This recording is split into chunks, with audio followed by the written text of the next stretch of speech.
So today, we're going to take a journey through 5 of the world's great religions. These are these huge, sweeping systems of belief that have shaped entire civilizations, they've inspired incredible art, and, they still guide the inner lives of billions of people. This is really a journey through humanity's biggest questions and the pretty profound answers we've come up with. I mean, think about it. For as long as we've been, well, us, we've been staring up at the stars and asking these giant questions. They're the kind of eternal mysteries that just drive our search for meaning, a search that's played out in every single culture across all of human history. And that's where religion comes in. Religions are our collective, evolving answers to those mysteries. They're all born from this deep, shared feeling that there's something more to reality than what we can see and touch. A higher power, a cosmic order, some kind of source that we all come from and maybe, just maybe, return to one day. Okay, so let's start our journey in the Indian subcontinent. It's really the cradle of 2 of the world's most ancient and philosophically rich faiths. First up, we have Hinduism, which is less like a single religion and more like a huge family of traditions that go back 5,000 years. At its heart are 2 really powerful ideas: karma, which is the universal law of cause and effect, every action has a consequence, and dharma, which is all about one's secret duty or the right path to take in life. See, in the Hindu worldview, life isn't a one-and-done deal. It's this vast cycle of reincarnation called samsara. The soul is reborn again and again, and if you live your life according to your dharma, you generate good karma, which leads to a better rebirth. But the ultimate goal, the big prize, isn't just a better life. It's moksha, total freedom from the cycle itself. Now, while Hinduism sees the ultimate reality, Brahman, as a single, formless spirit, it's expressed through this incredible, vibrant pantheon of gods and goddesses. And here are just a few of the big ones. Brahma is the creator, Vishnu is the one who keeps things going, and Shiva is the transformer, making sure that cosmic dance never stops. Now, also born from this amazing spiritual landscape of India was Buddhism. And it all started with one man's personal quest to understand suffering.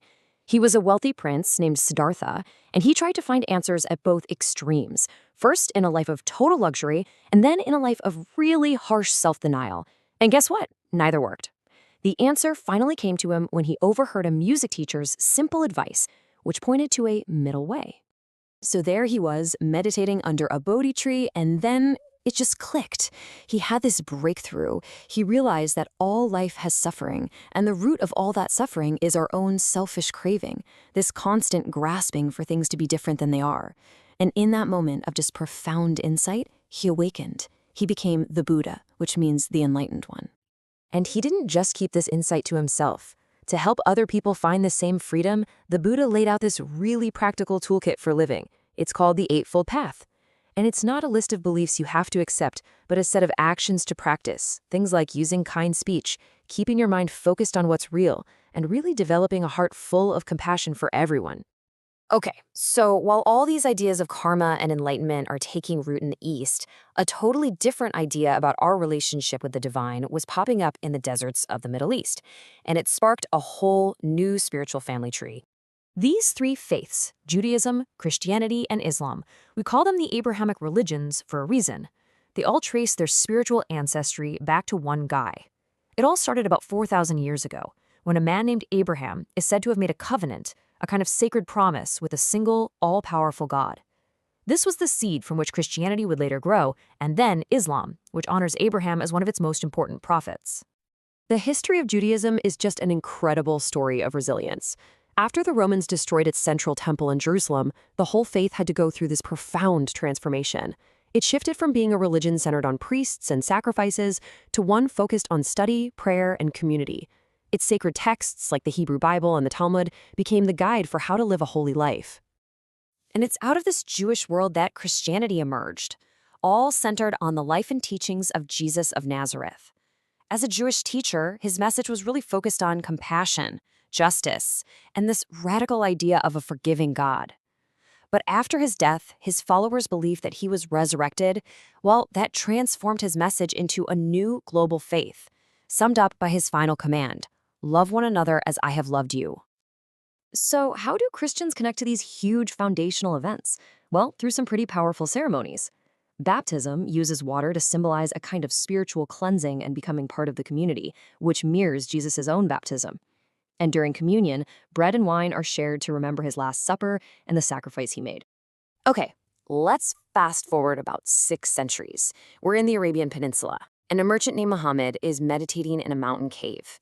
And it's there that the angel Gabriel, or Jibril in Arabic, appeared and began revealing the words of Allah, the very same God of Abraham and Jesus. Muhammad memorized and recited these divine messages, and they would become the scripture of Islam, the Quran.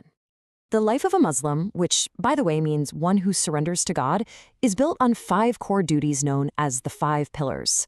They really are the framework of Muslim life. It goes from the daily declaration of faith and praying 5 times a day, to annual things like giving to charity and fasting, all the way to that once-in-a-lifetime pilgrimage to the holy city of Mecca.